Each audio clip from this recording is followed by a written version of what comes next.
कि बंगाल क्या अब नया उत्तर प्रदेश बनने वाला है।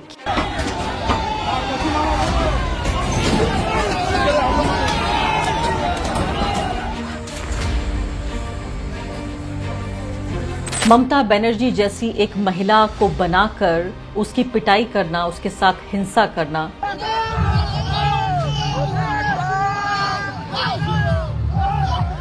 कोलकाता में वहां खुली गुंडागर्दी चल रही है। बुलडोजर से देखिए टीएमसी के ऑफिस और जो वहां मीट की दुकानें हैं उनको तोड़ा जा रहा है।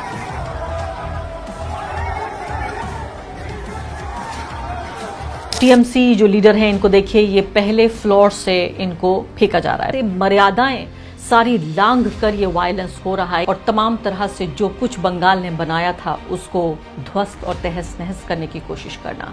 जी हां, यही है बंगाल में बीजेपी। नमस्कार, द वायर में आपका स्वागत है। मैं हूं आरफा खानम शेरवानी।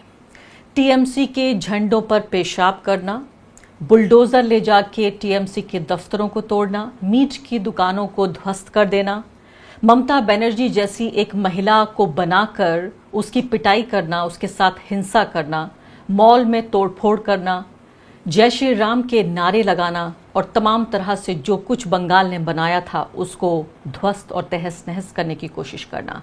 जी हां, यही है बंगाल में बीजेपी।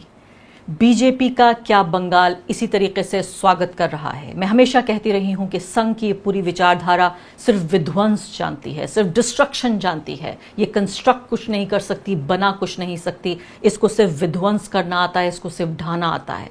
अगले कुछ मिनटों में आप मेरे साथ रहिए, मैं आपको बताऊंगी कि आपके सामने विश्लेषण लेके तो तरह तरह के महानुभाव आ रहे हैं और बता रहे हैं कि कैसे एसआईआर जिम्मेदार नहीं है ममता बनर्जी के ये चुनाव हारने के लिए। ये तो सीधे तौर पर बीजेपी की, और अंग्रेजी में कहते हैं कि पॉपुलर विल, यानी लोगों ने मांग की थी कि हमें अब बंगाल में भाजपा चाहिए और लोगों की इस मांग का सम्मान हुआ। और देखिए कितना निष्पक्ष, स्वस्थ और स्वच्छ तरीके से ये चुनाव हुआ और भाजपा जीत गई और पहली बार बंगाल का किला ढह दिया गया और बंगाल में अब बीजेपी की जय जयकार, बीजेपी का राज होगा। वो विश्लेषण तो आप सुनते रहते हैं। मैं अगले कुछ मिनटों में आपके सामने इस तरह के सिलसिलेवार तरीके से वो घटनाक्रम रखूंगी जो ये बता रहे हैं कि बंगाल क्या अब नया उत्तर प्रदेश बनने वाला है। क्या बंगाल अब पूरे तरीके से भाजपा और आरएसएस की नई प्रयोगशाला के तौर पर नजर आ रहा है। सबसे पहले देखिए ये अपनी स्क्रीन पर कोलकाता, अगर आप में से कभी कोई कोलकाता गया है या आप वहां रहते हैं, बंगाल के वासी हैं, न्यू मार्केट एरिया है, वहां का एक आइकॉनिक जगह मानी जाती है, एक पहचान है कलकत्ता की। कोलकाता में वहां खुली गुंडागर्दी चल रही है। बुलडोजर से देखिए टीएमसी के ऑफिस और जो वहां मीट की दुकानें हैं उनको तोड़ा जा रहा है। एक ऐसा राज्य जहां हर तरह का मीट ही नहीं, हर तरह का मीट खाने की इजाजत है। यहां तक गौ मांस भी वहां पर खाने की इजाजत है। उस जगह पर सिर्फ गोश्त यानी मीट की दुकानों को तोड़ा जा रहा है, साथ साथ टीएमसी के दफ्तर को भी तोड़ा जा रहा है। कई जगहों पर हम देख रहे हैं आगजनी की खबरें हैं, टीएमसी के वर्कर्स के साथ तोड़फोड़, मारपीट की जा रही है। अब ये देखिए किस तरह से खुलेआम यहां पर गुंडागर्दी हो रही है। और बताया जा रहा था अमित शाह साहब, देश के गृह मंत्री, वो तो कह रहे थे कि हम सीएपीएफ को 2 महीने बाद तक रखेंगे वहां पर। क्या कर रही हैं ये सिक्योरिटी फोर्सेस जो 2.5 लाख की तादाद में इन लोगों को तैनात किया गया था कि चुनाव के बाद हिंसा ना हो। और फिर हमें याद दिलाया जा रहा है कि भाई देखिए पश्चिम बंगाल में तो पोस्ट पोल जो वायलेंस है, यानी चुनाव के बाद जो हिंसा होती है नतीजों के बाद, वो तो आम बात है। वहां तो राजनीतिक एक इतिहास रहा है इस तरह के पॉलिटिकल वायलेंस का। लेकिन क्या इस तरह का वायलेंस जो मैं आपको दिखा रही हूं, क्या इस वायलेंस को आप देख पा रहे हैं? क्या ये कभी बंगाल ने देखा है ये वायलेंस? जिस तरह से इस वायलेंस को देखा जा रहा है, एक खास समुदाय को, खास पॉलिटिकल पार्टी को निशाना बनाया जा रहा है। और किस तरह से आप ये देखिए हर तरह से मर्यादाएं सारी लांघ कर ये वायलेंस हो रहा है। यहां तक कि खुद बीजेपी के जो राज्य के अध्यक्ष है बंगाल के, उनको कहना पड़ा कि नहीं होना चाहिए, हम सजा देंगे। हद ये हो गई, शुवेंदु अधिकारी को ये कहना पड़ा कि ये ठीक बात नहीं है, ऐसा नहीं होना चाहिए। तब जाके इलेक्शन कमीशन कह रहा है कि जो लोग इस तरह की हिंसा करेंगे हम उनको अरेस्ट करेंगे। करेंगे, अरेस्ट वारंट्स हम जारी करेंगे। लेकिन क्या हो रहा है ये पूरे केंद्रीय स्तर पर, क्या इस तरह से बंगाल में बीजेपी आएगी? दूसरा आप ये देखिए, इस्लामपुर की घटना है, जी हाँ मुस्लिम इलाका है, इस्लामपुर की घटना है बंगाल में। जो ये हिंदुत्ववादी लोग हैं किस तरह से बुलडोजर पे रैलियां निकाल रहे हैं। बुलडोजर, आप सोचिए, मैंने वही कहा कि संघ की पूरी आइडियोलॉजी डिस्ट्रक्शन की, विध्वंस की आइडियोलॉजी है। इसे ढाना चाहते हैं, बनाना नहीं जानते, चाहते भी हैं और जानते भी हैं, सिर्फ यही काम जानते हैं। अयोध्या तो झांकी है, काशी मथुरा बाकी है। अयोध्या काशी मथुरा, इसका बंगाल से क्या लेना देना? अरे साहब बताइए तो, क्या बात कर रहे हैं आप? ये कौन से नेता है, ये कौन सी राजनीति है? बंगाल कैसे चली गई ये राजनीति? अब यहां पर ये देखिए कि तमाम तरह के इस तरह के गाने बजाए जा रहे हैं और इसी तरह के संगीत बजाया जा रहा है, इसी तरह की बातें की जा रही हैं जिससे एक प्रोवोकेशन, लोगों के अंदर एक उत्तेजना भर दी जाए। और अगर उस तरफ से जवाब आएगा तो फिर कहेगा कि देखिए इन्हीं टीएमसी ने इन्हीं गुंडों को, इन्हीं मुसलमानों को पाल रखा था और इसीलिए इसी से बंगाल को हमने आज़ाद कराया है। आगे देखिए कि अब पूरे तरीके से जो भगवाकरण है बंगाल का, मुझे लगता है कंप्लीट हो गया है। एक के बाद एक मैं आपको इस तरह के हादसे बताऊंगी, इस तरह की घटनाएं बताऊंगी कि किस तरह से हो रहा है। अब ममता बनर्जी को यहाँ पर दिखाया जा रहा है कि ये ममता बनर्जी जैसी कोई महिला है। ये लोग जिन्होंने ये वीडियो बनाया है, जिन्होंने ये पूरा घटना को अंजाम दिया है, उनको भी पता है कि ये ममता बनर्जी नहीं है, ममता बनर्जी जैसी दिखने वाली ये महिला है। मैंने वही कहा, तमाम तरह की मर्यादाएं लांघी जा रही हैं एक बुजुर्ग महिला के साथ जो 15 साल एक प्रदेश की मुख्यमंत्री रही।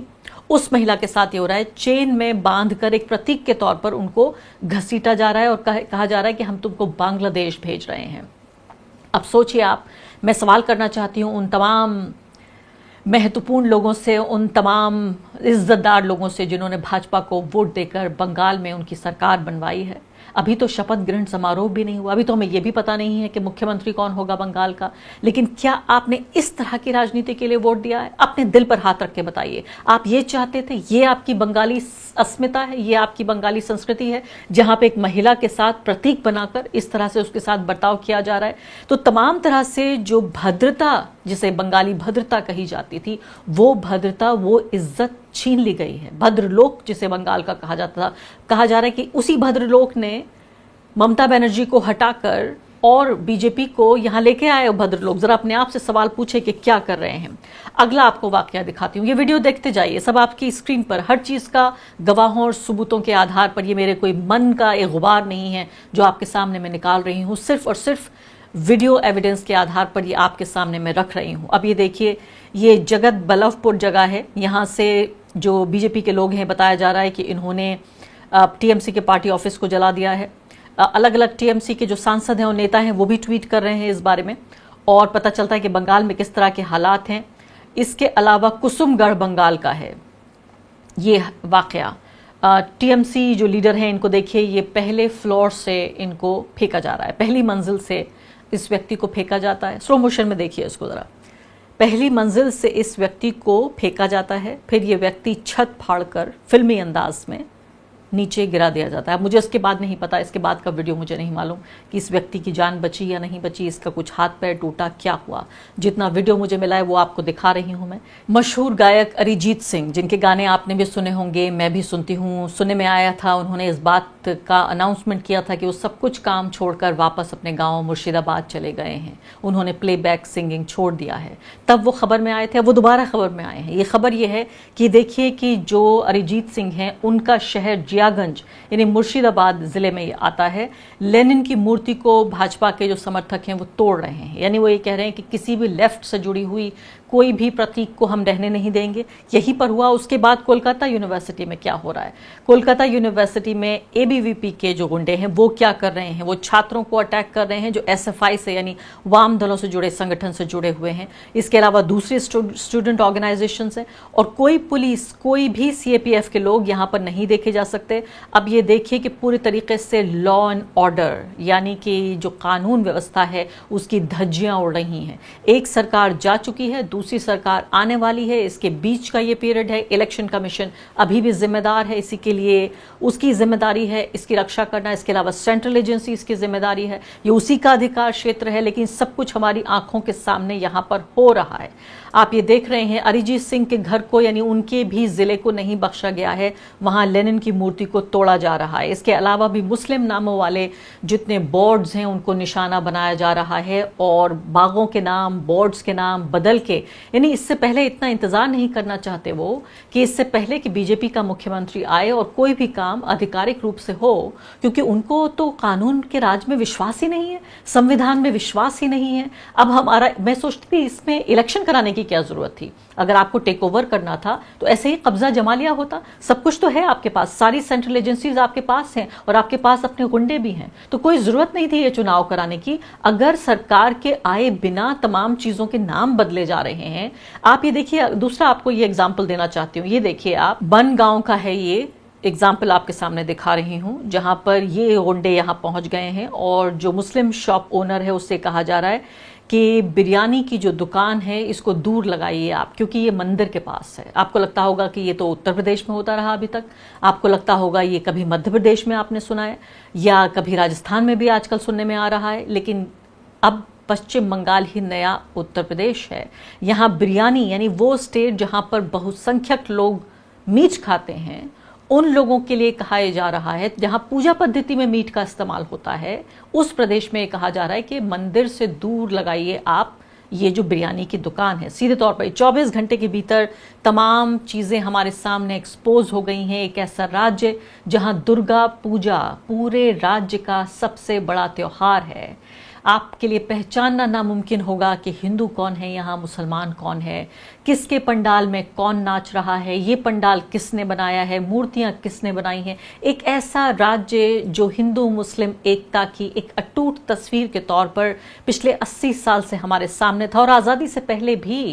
ये अलग बात है कि कम्युनलिज्म का जो बीज है, जो सांप्रदायिकता का जो बीज है, वो भी बंगाल में तभी से है जब से सांप्रदायिक सौहार्द का, लेकिन हमेशा सांप्रदायिक लोगों की पराजय रही है। हमेशा सांप्रदायिक लोगों को दबा के रखा गया, उनके हौसले कभी बुलंद नहीं होने दिए गए। इस सब के बावजूद भी कि भारत के सबसे बड़े दंगों में से जो दंगे हुए हैं वो बंगाल में भी हुए हैं, लेकिन इसके बावजूद भी ये हो सकता है कि एक दिन हिंदू मुसलमान लड़े हों, लेकिन 99 दिन वो साथ में भी रहे हैं।